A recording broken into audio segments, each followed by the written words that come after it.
This time, we're looking at Habakkuk chapter 1, verses 1 to 4, Habakkuk's complaint. Now, we've already looked at verse 1 in detail, but we're going to look at Habakkuk's full complaint in his first attempt to complain to God.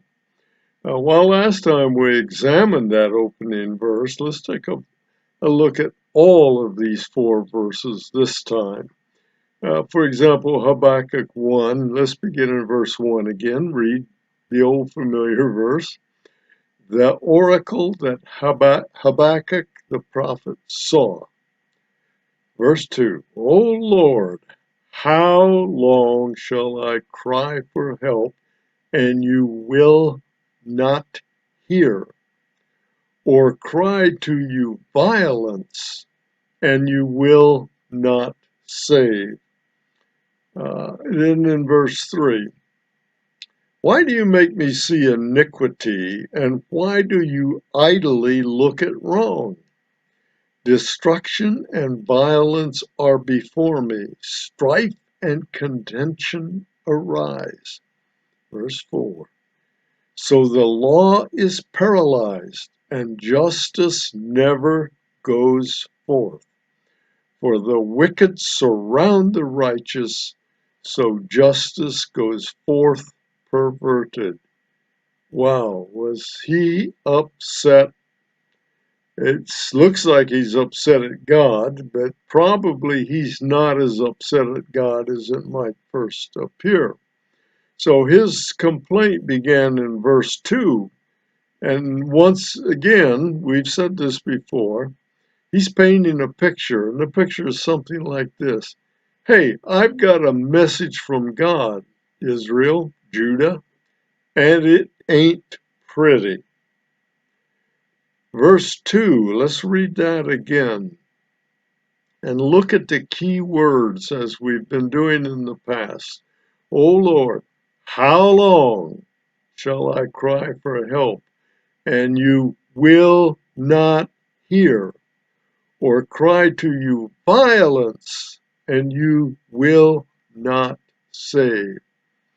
The phrase how long is more typical of a lament than a prophetic statement. But remember, oracles tend to be statements of judgment, and so they can have a lament appeal to them. Evidently, Habakkuk had been doing this prayer for an extended period of time without success, at least success as he saw it.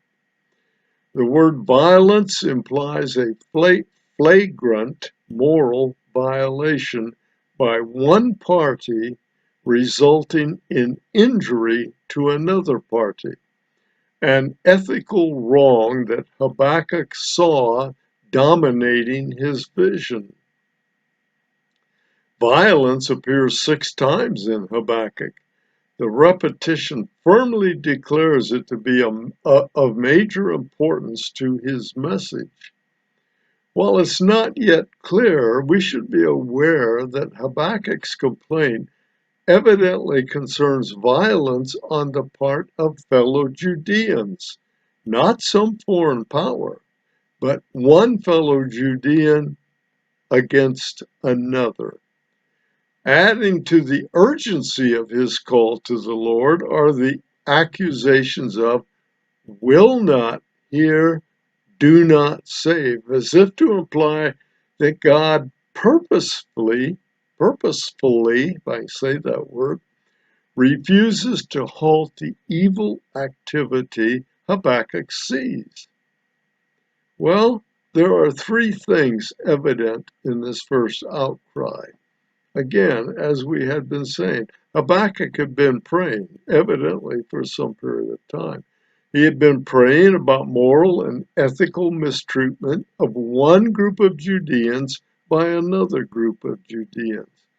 Yahweh had seemingly not answered prayers with actions. So Habakkuk might have been questioning, was God even listening? He knew God could hear him, but was he really listening in the sense of paying attention and being willing to act. Habakkuk seems a little bit confused about that. Later, we'll learn that Habakkuk was calling for Yahweh to discipline Judah for her sins in order to restore her to a state of godliness. So it seems like he's challenging God, but his purpose is to eventually to tell Yahweh, look, God, we're messing up here. We're not following the covenant. You've got to do something to bring Judah back into line with the covenant and restoration. You got to restore her to a state of godliness. Again, it seems that Habakkuk was saying that God seemed unconcerned. God's either not listening or refuses to step in. Apparently, God is inactive in the face of the violence Habakkuk sees. Well, perhaps Habakkuk, if you try to get into his mind, he might even been thinking something like this. I don't know if this is sanctified imagination or what it is, but perhaps Habakkuk was thinking, God sure seems insensitive to the plight of these people who are being injured, those who are being oppressed or pressured or offended in some way. Perhaps God doesn't answer because I am unrighteous. He might have been worried about his own state. Or he might have been thinking, I can't square God's righteousness with what I witness. And that, in fact, is fundamentally where Habakkuk is. He knows who God is. He knows what God's like, but he can't make sense of what he sees versus what he knows about God.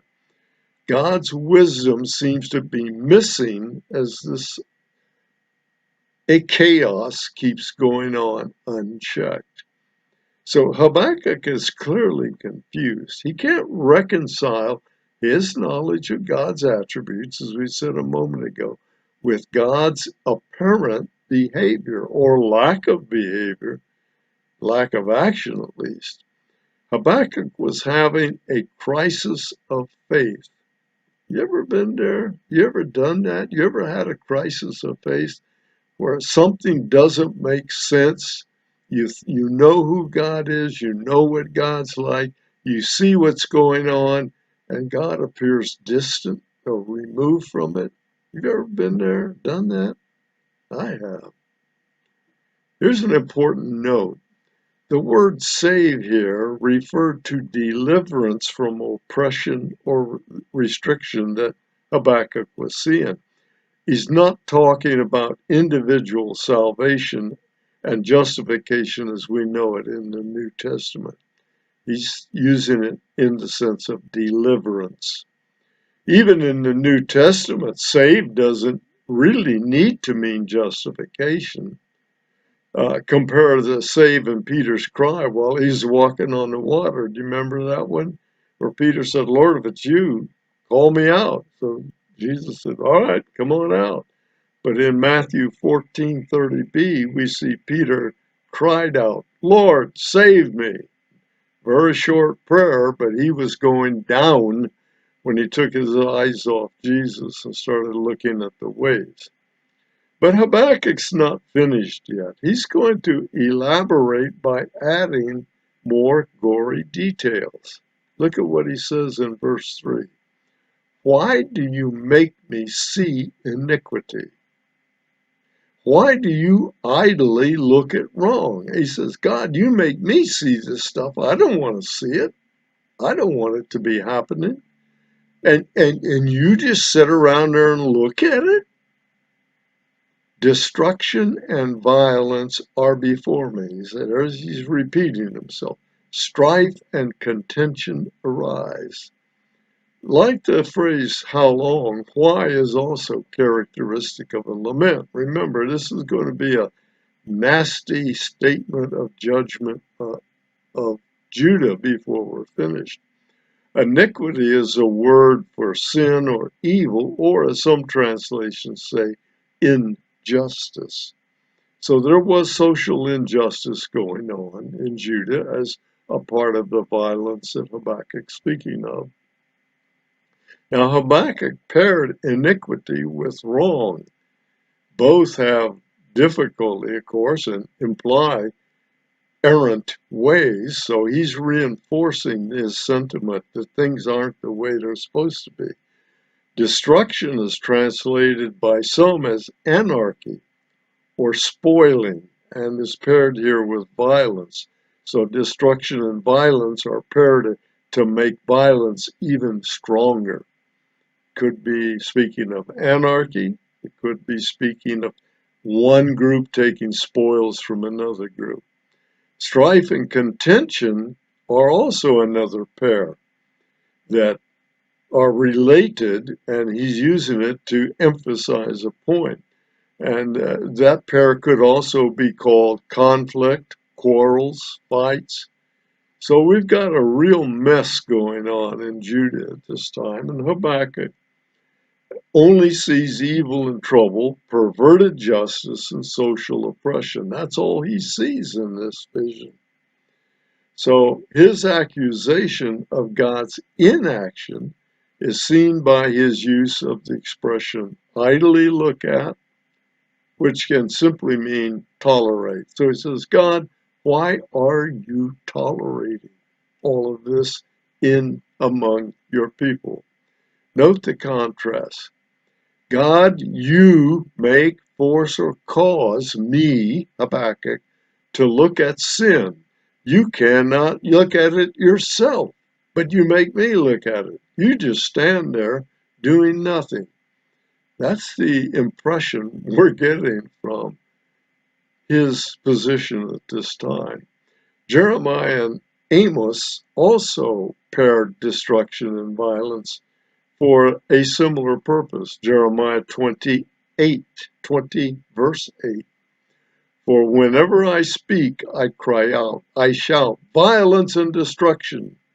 For the word of the Lord has become for me a reproach and derision all day long. Jeremiah laid out a pretty heavy complaint against God too.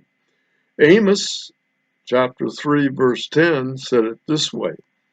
They do not know how to do right. And he's talking about Israelites in the northern kingdom. They do not know how to do right, declares the Lord, those who store up violence and robbery in their strongholds. So he used violence and robbery rather than violence and destruction, but he's making the same points. Keep in mind that strife and contention always result from uncompromising wills. You've got to have two people in this argument, two uncompromising wills opposing one another. It's a Donnybrook, it's a battle. Verbal perhaps, but it's a battle. Plain and simple, the picture is of a war going on within Judea. There are two groups of people, the doers and the takers, in the sense of taking whatever it is the others are doing. They would be the victims in other terms. Habakkuk was struggling to make God understand how he felt about all of this. He's confused, and he says, God, I'm confused. I don't know what's going on. However, there's no indication any of the physical or social pain was actually inflicted on Habakkuk. So his responsibility, his response was in terms of what was being done to other people. So he seems to have strictly been concerned for the weak among the Judeans, the ones who were taking it in the shorts, so to speak. He was grieved for all that he saw going on, but more so because God didn't seem to care. So what are we going to do? Well, Habakkuk was saying, as atheists often do, and listen to this, I think Habakkuk could just as well have said this, all this is in my face, Lord. I know it's in your face too, Lord. How can you be righteous and stand by doing nothing. Righteous and justice. How can you be just and stand by and let all of this go on? Or put it another way, Lord, if you exist, if you are loving, if you are all powerful, why is there so much evil in the world? In this case, the evil is in Judah. You're evidently either not loving or not all powerful. And that you will see coming from atheists all the time. God can't be all loving, all powerful, or we wouldn't have evil in the world. Well, it's a bunch of bunk. And Habakkuk seems to move now toward a summary of what he has seen. Look at verse 4. So the law is paralyzed. This is the result of what he's seen. The law is paralyzed and justice never goes forth. So we've got a law that's ineffective, it can't do anything, and justice goes forth perverted when it does. He says here, justice never goes forth. In other words, everything that goes forth is unjust. For the wicked surround the righteous. In other words, the righteous are evidently either outnumbered or outgunned, one of the two. So when justice does go forth, justice goes forth perverted. So paralyzed is literally the word for chilled, numb, slackened, or ignored. So in other words, he's saying the law is of no effect. Forget justice, it was paralyzed by corruption, losing its effectiveness as a constraining force against evil. That's what law and order are supposed to do, is to constrain evil. But the evil engulfed, surrounded, hemmed in, hamstrung the righteous on all sides. So the ones who were trying to be good citizens, doing right, they're getting it in one side and out the other. The righteous here, of course, does not mean justified believers, but simply those who were law-abiding citizens trying to do what was right. They may or may not have been believers. Most believers would have fit into that category, certainly. So evidently, both civil and religious leaders, that be the judges and the Levitical priests, were involved in the corruption that perverted, that is, it bent or twisted justice for the prey, which would be those who are trying to do right and not getting out of the way of the oppression of this other group, the vulnerable law-abiding Jews. When the law is corrupt, neither ownership of property nor personhood is safe. So that was another problem in there. Nothing was safe in Judah. So there was a clear division of people in the land, the actively wicked on the one hand, and the vulnerable righteous on the other. Habakkuk might have said, hey, Lord, the wrong people are winning. The wrong people are taking it in the shorts. Have you ever felt that way? That the wicked seem to be doing well, materially at least. Well, I felt that way when I've seen some things. I wonder, Lord, why do you let those guys get by with that? But yet, people in the church are hurting. Well, Habakkuk probably thought, Lord, if you don't oppose the evil, who's going to do it? Have you ever felt that way? That if God doesn't act, who's going to act? There's nobody that has his capability to act. So that's a very, very faith-testing time. Next, it was to be God's turn to speak. And Habakkuk's about to learn to be careful for what you ask. Let me ask you just a couple questions in closing here. Was Habakkuk correct to ask God to deal with corruption, oppression, and violence? Would you be correct in doing the same for the United States?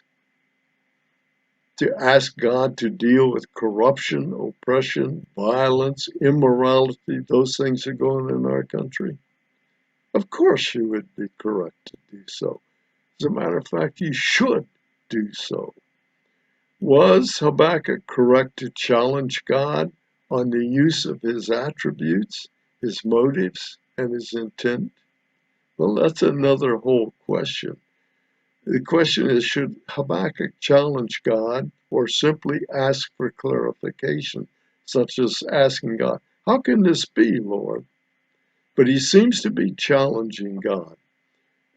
God's willing to answer questions. God's willing to let you examine what he does, what he says, what his actions are. He's righteous. He's not afraid to do that. But you may not understand it. I may not understand it. Is it wrong for God to allow his child to see evil, violence, and oppression and to experience it personally? We know there's more of that going on now in the world than ever.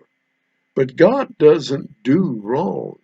His plan is righteous, even though the goal is not always apparent. You might get that, for example, in Romans 8:28, reading verses 28, 29, and 30. And we know that for those who love God, all things work together for good. It doesn't say they are good in and of themselves, but God works them together for good for those who are called according to his purpose. So true believers.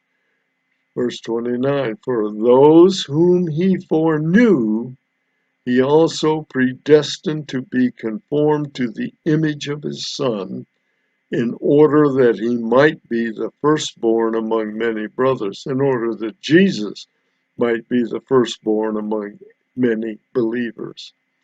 The word foreknew is kind of interesting.